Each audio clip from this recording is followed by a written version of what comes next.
Hello everyone, so this video is about restrictive cardiomyopathy and understanding of differences between restrictive cardiomyopathy and chronic constrictive pericarditis will be our aim. So cardiomyopathy is a myocardial disorder where we have a structural or functional change in the myocardium functioning, and we have excluded the causes like hypertension, CAD and other myocardial disorders. Here restrictive cardiomyopathy, notice we have no hypertrophy of the myocardium, means there is no hypertrophy seen in the myocardial muscles, but there is stiffening and non-compliance of the ventricle. So because of some reason our myocardium has become stiffened and is non-compliant now. So this means that any blood that is coming via the atria to the ventricle, there will be difficulty in accommodating that volume of the blood. So the volume that reaches the ventricle will be reduced, and not only reduce, it will be reduced to a drastic level. So understanding the causes of restrictive cardiomyopathy, actually in consider this the cardiac muscle, and this is the cardiac myocardium, and here we have the intercalated disc and branching in between. So we have infiltration of the myocardium that can occur either intracellularly or intercellularly. This infiltration is what is causing the myocardium to be stiffened because of fibrosis. So we can have either intracellular or intercellular infiltration. In intracellular infiltration, we have storage diseases like hemochromatosis, glycogen storage diseases like Fabry's disease. In Fabry's disease, notice we have characteristic zebra bodies in electron microscopy. Intercellular accumulation, most common we need to remember, which is the most common cause of the RCMP, is amyloidosis. Also sarcoidosis causes intercellular accumulation. We have two non-infiltrative causes we need to remember, that is long-standing diabetes mellitus and scleroderma. Now let's try to understand what actually is happening in RCMP, correlating it with the clinical features and then differentiating it from the chronic constrictive pericarditis. So if this is our heart, this is the right atrium, this is the tricuspid valve, this is the ventricle, left atrium and left ventricle. So because of some reasons we already discussed, because of this infiltration that can be either this can be either intracellular or there can be causes which are non-infiltrative. We have the fibrosis of the myocardium, and now myocardial wall cannot be stretched anymore. So the blood that is coming from the atria to the ventricle was meant to stretch the myocardium so that more of the pressure is generated by generating more of the force. This is what Frank Starling law states: more the stretch, more the force. But because here we have no stretch, we have no increase in the force that is going to push or propel the blood forward. So we are going to have a lot of issue. So we have very high end diastolic pressure that will be required to increase a small volume. Means because there is too much restriction, to increase small amount of volume of this ventricle, we have to apply a lot of end diastolic pressure. Okay, and even then there will be normal or small sized of ventricle, and because of this there will be normal and later on low stroke volume. But the first thing that is affected is right side, because of the pressure differences on the right side is low, because left side is going to obviously pump blood into the body, throughout the body actually, so it has to be maintaining the higher pressure ranges, whereas right ventricle has lower pressure limits. So right ventricle is what is affected first, and right ventricular end diastolic pressure is going to increase a lot. That means the first thing we are going to have is severe diastolic dysfunction.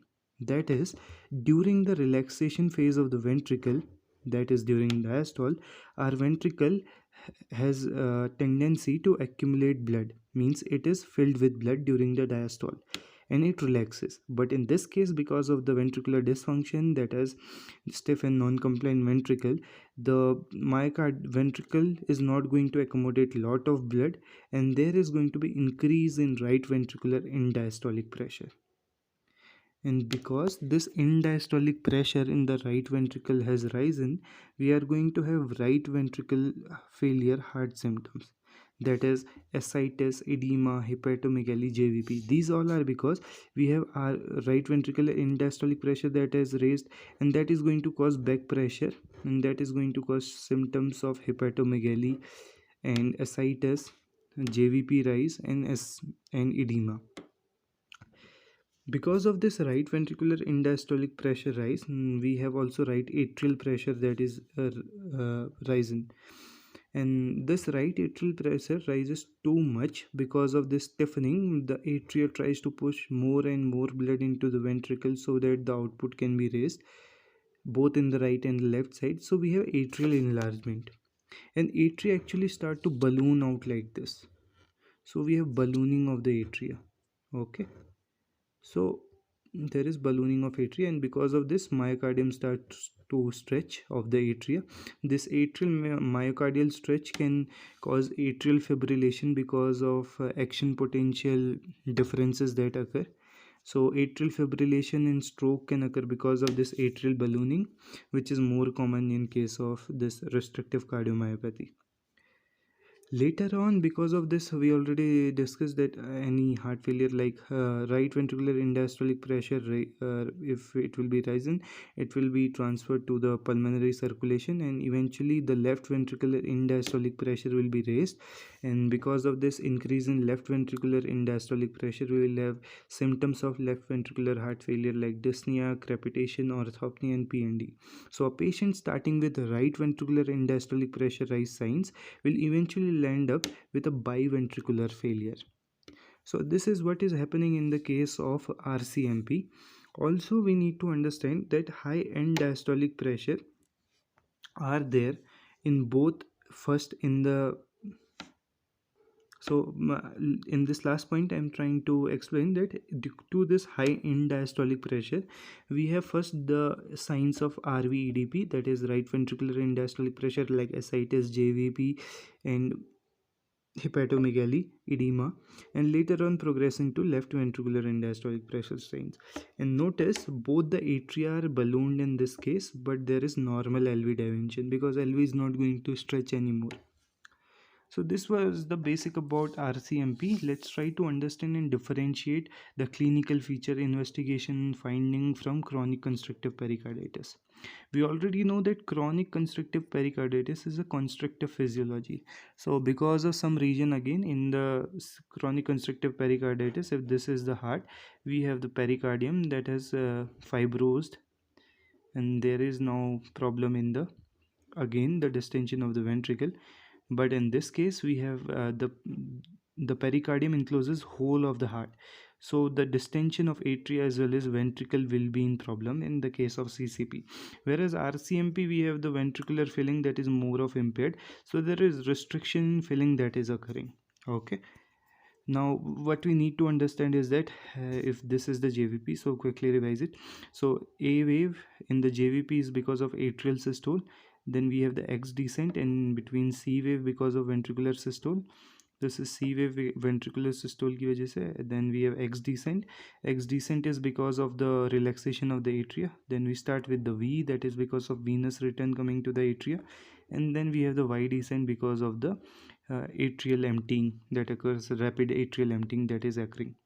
So we have these JVP waves. What actually happens in constrictive physiology is we have the heart can fill, ventricle can fill only in the start of the diastole.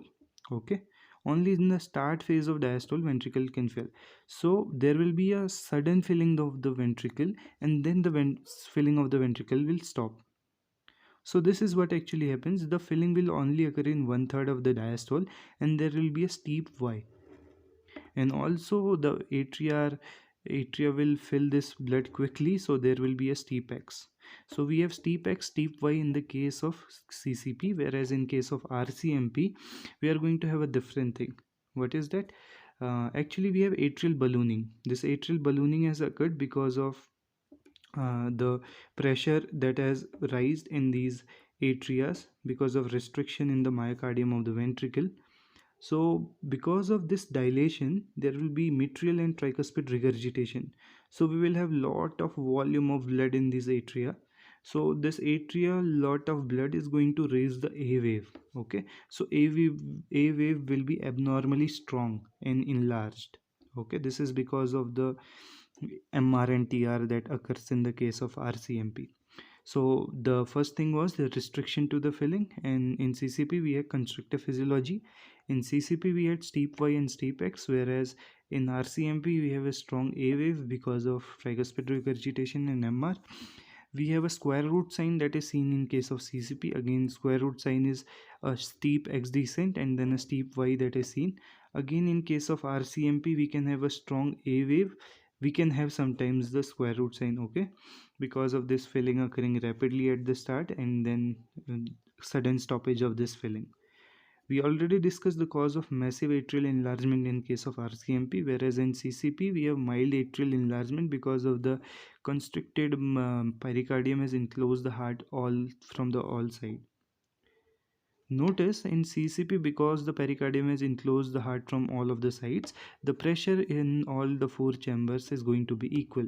Whereas in RCMP, because of this ventricular resistance, the atrial pressure will be more. That is causing the atrial ballooning we already discussed.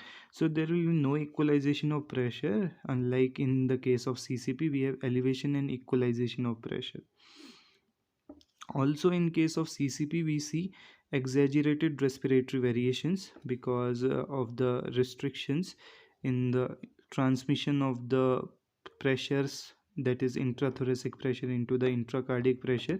We see this phenomenon, that is exaggerated respiratory variation, but this is not seen in case of RCMP because that can be transferred. Also we can see S3 is seen when there is rapid continuous filling of the ventricle with the blood from the atria, and that can occur in the case of RCMP because our atria has lot of blood that it has accumulated because of MR and TR. So S3 is generally seen in RCMP but not seen in case of CCP. Last point, ventricular interdependence is seen in cases of CCP. That is, the ventricular interdependence again is that when there is inspiration, there is increased venous return to the right side, there is septal deflection, and then the return to the left side decreases. But since there is septal deflection, cardiac output may be reduced, but this does not happen because the ventricular free wall of the left side gets stretched and can accommodate the stroke volume. This is a normal phenomena. So ventricular interdependence is present in constrictive pericarditis. This is normal thing, but in case of chronic constrictive pericarditis we have the fibrosed pericardium that will not allow the ventricular free wall to get stretched, so there will be decrease in the cardiac output, and this is seen in the case of chronic constrictive pericarditis. Similarly, because of this phenomena of the decreased uh, decrease in the movement of the free wall, there will be decreased cardiac output leading to decreased systolic blood pressure. So fall in systolic blood pressure by more than 10 mm of Hg during the inspiration is what is known as pulsus paradoxus. It is seen in cases of 1/3 patients of chronic constrictive pericarditis. It is also seen in case of RCMP because of transmission does not occur. So these were bits about RCMP. Hope you liked it. Thanks for watching.